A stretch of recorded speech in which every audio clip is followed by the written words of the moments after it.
Good morning, students. Beta, I am your English teacher here. As you know very well that yesterday I have given you chapter 7 to read yourself, and today I am sending you the video of this lesson so you can easily understand it. Okay, beta. And your chapter name is The Day the Sun Went Hiding. ये दिन जब एक सूरज किसी दिन hide मतलब छुप गया था. Okay, beta. Now see the lessons. Read the story and answer these questions that follow. Okay, beta. Now I am going to start. Okay, beta. Listen carefully. It was a bright morning. एक सुबह थी बहुत ज़्यादा उजाले से भरी हुई चकाचौंध वाली. The sun was sitting proudly in the sky. जो सूरज था वो आसमान में proudly means गर्व के साथ बैठा हुआ था घमंड से. He smiled at the plants and birds and animals and people. और वो वहाँ से बैठे बैठे प्लांट्स पौधों पर, बर्ड्स पक्षियों पर और एनिमल्स पशुओं और पीपल मतलब लोगों पर स्माइल मतलब हंस रहा था. दे स्माइल बैक एट हिम. और ये सारे के सारे लोग भी उसकी तरफ हंस रहे थे. सडनली अचानक it seem as if a cloud passed over the sun. Suddenly means अचानक ऐसा प्रतीत हुआ जैसे कोई क्लाउड मतलब बादल सूरज के पास से गुजरा है. एवरीथिंग ग्रू डार्क. हर जगह अंधेरा हो गया था. डार्क मीन्स अंधेरा हो गया था. It was still all around. और सब जगह सब चीज़ स्थिर. स्टिल मतलब स्थिर हो गई थी, मतलब हिलना डुलना बंद हो गया था. एक तरफ से स्थिर हो गई थी हर चीज़. The rabbit peeped outside his burrow. जो रैबिट था, रैबिट मीन्स खरगोश, वो अपने ब्यूरो मतलब अपने घर में से जिस होल के अंदर वो रहता है उसको ब्यूरो कहते हैं. वहाँ से वो पीप मतलब झांका, आउटसाइड मतलब बाहर की तरफ. ओ अरे, हाउ डार्क इट इज़, कितना अंधेरा है. ही विस्पर वो धीरे धीरे फुसफुसाया या उसने धीरे से बोला. द स्टॉक्स कहते हैं बेटा बगुला. जितने भी बगुले थे एंड द क्रेन्स और जो सारस थे स्ट्रेच देयर नेक्स अपनी गर्दनों को स्ट्रेच मतलब खींचने लगे. ओ हाउ क्वाइट इट इज़, सब कुछ कितना शांत है. दे क्राइड वो ज़ोर ज़ोर से चिल्लाकर कहने लगे. The sparrows on the field sad. जो चिड़ियाएँ फील्ड में बैठी हुई थी वो कहने लगी. लिसन लिसन सुनो सुनो एवरीवन, हर एक कोई सुनो. The crocodile has caught the sun. मगरमच्छ ने सूरज को पकड़ लिया है. One little squirrel started sobbing. और जो एक छोटी जो गिलहरी थी वो भी सुबकने लगी. प्लीज़ कृपया, डियर सन प्यारे सूरज, कम आउट अगेन दोबारा आ जाओ. It is not night time yet.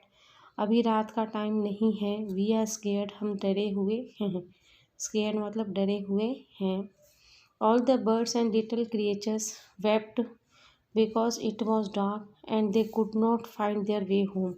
तो ऑल द बर्ड्स यानी जितने भी जो पक्षी थे और जो छोटे छोटे जीव थे, क्रिएचर्स मीन्स जंगल में रहने वाले जो भी जीव थे, वो वेप्ट मतलब रोने लगे क्योंकि इट वॉज डार्क इतना अंधेरा था. They could not find their way home और उन्हें अपने घर जाने का रास्ता भी नहीं मिल रहा था. The sheep came out and bleated. जो भेड़ थी वो बाहर आई और बाहर आकर वो ज़ोर ज़ोर से चिंघाड़ने लगी या कहने लगी. कम ऑन समवन, बाहर आओ कोई भी. गो ब्रिंग बैक आवर सन.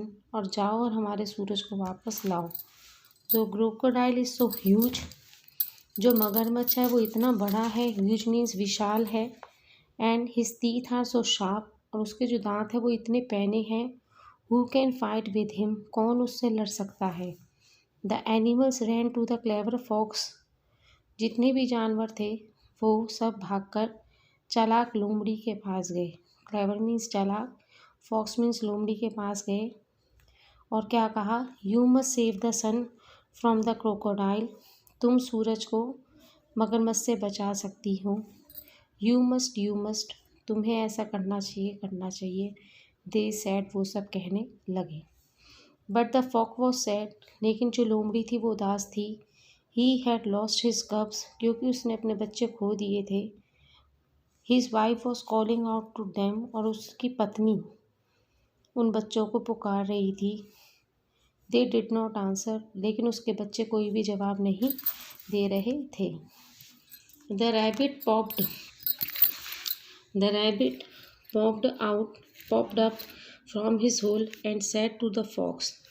जो रैबिट था वो अपने होल से, मतलब अपनी बिल से बाहर पॉप मीन्स झाँका, और उसने कहा फॉक्स से, now please stop weeping and crying. अब रोना, वीपिंग मीन्स रोना और क्राइंग मीन्स चिल्लाना बंद करो। And be a big strong fox, और एक बड़ी और मजबूत ताकतवर लोमड़ी बनो। ग्रैब द क्रोकोडाइल, मतलब बाय हिज कॉलर, यानी जो मगरमच्छ का जो पट्टा है उसके ऊपर लपको। ग्रैब मीन्स उसको जकड़ो, उसको पकड़ो, उसके ऊपर लपको। And tear the sun from his teeth, और जो सूरज है उसको उसके दांतों को फाड़ कर उसको में से बाहर निकालो। मतलब कहने का मतलब ये है कि उसने कहा कि तुम क्रोकोडाइल को उसके पट्टे से पकड़कर खींच दो, उसके ऊपर इस तरह लपको कि उसके जो दांत है उसको, उसमें जो फंसा हुआ जो सूरज है उसको तुम बाहर निकालो। As soon as the sun returns, जैसे भी सूरज बाहर आएगा, your dear little cubs will come jumping out, तो तुम्हारे बच्चे जहाँ भी होंगे वो वहाँ से कूदते हुए बाहर आ जाएंगे। दे विल फॉर श्योर, निश्चित है कि वो ज़रूर वापस आ जाएंगे। जहाँ भी मतलब वो अंधेरे में छुपे हुए हैं वहाँ से वो लोग निकल कर तुम्हारे पास वापस आ जाएंगे। When he heard this, जब उसने इन बातों को सुना, the fox ran to the river side where the crocodile lay with the sun between his jaws। तो वो जो फॉक्स था वो भागकर रिवर साइड मीन्स नदी के किनारे पहुंचा, जहाँ पर जो क्रोकोडाइल था, ले मीन्स लेटा हुआ था, और जहाँ पर उसने अपने जॉज मतलब जबड़ों के बीच में सूरज को रखा हुआ था। कहने मतलब जो फॉक्स था वो रिवर के किनारे गया जहाँ पर क्रोकोडाइल आराम कर रहा था और अपने मुंह में उस सन को, अपने जबड़ों में उस सूरज को दबाए हुए था। The fox smiled at the crocodile, जो फॉक्स था वो क्रोकोडाइल की तरफ देखकर मुस्कुराया। Hello dear friend, he said, उसने कहा हाय डियर, प्रिय मित्र। The crocodile stared at him, लेकिन जो मगरमच्छ था वो उसको स्टेयर्ड मतलब घूरता रहा। यू आर सो ग्रेट, तुम कितने महान हो। You have had the mighty sun in your mouth for such a long time, said the fox. फिर उसको देखकर फॉक्स ने क्या कहा कि तुम कितने माइटी मतलब शक्तिमान हो, कि तुमने इतने बड़े सूरज को कितने लंबे समय से अपने मुंह में रखा हुआ है। तुम तो वास्तव में बहुत ज़्यादा क्या हो, ताकतवर हो, शक्तिमान हो। You must be tired and sleepy, तुम थक गए होंगे और तुम्हें नींद भी आ रही होगी। एज ही सेड दिस, वो जब ऐसे कह रहा था, द फॉक्स यॉन्ड अलाउड, तो जो वो फॉक्स था उसने ज़ोर से यॉन्ड मतलब वासी ली। मतलब जब बेटा हमको नींद आती है तो हम भी मुंह खोलकर वासी लेते हैं, तो वो भी ज़ोर से, उसने भी बहुत ज़ोर से वासी ली। The crocodile was very sleepy indeed mean वास्तव में क्रोकोडाइल को भी बहुत नींद आ रही थी। He open his mouth wide and yawned, और उसने अपने मुंह को वाइड मतलब चौड़े तरीके से खोला और वासी लेना शुरू किया। Out flew the sun into the sky, जैसे उसने अपने मुंह को खोला वासी लेने के लिए, तो जो सूरज था वो तुरंत आसमान में चले गया। एवरीथिंग वॉज ब्राइट, चारों तरफ उजाला हो गया। एंड ब्यूटीफुल अगेन, और सब चीज़ पहले की तरह सुंदर हो गई। The animal cheer, welcome welcome golden sun, जो जानवर थे वो खुशी से चिल्लाने लगे, स्वागत है तुम्हारा सुनहरे सन सूरज। Once in a while it is good to be away and rest in the crocodile's mouth, एक समय के लिए तो ये ठीक है कि तुम थोड़ी देर के लिए क्रोकोडाइल के माउथ मतलब मुंह में आराम कर रहे थे। मटर्ड द सन, जो सूरज था वो आपस में मतलब इस बात को, मटर मतलब बड़बड़ाया, अपने आप से कहने लगा कि मतलब ये तो बहुत अच्छा है जो कुछ समय के लिए मैं क्रोकोडाइल के मुंह में जाकर आराम कर रहा था।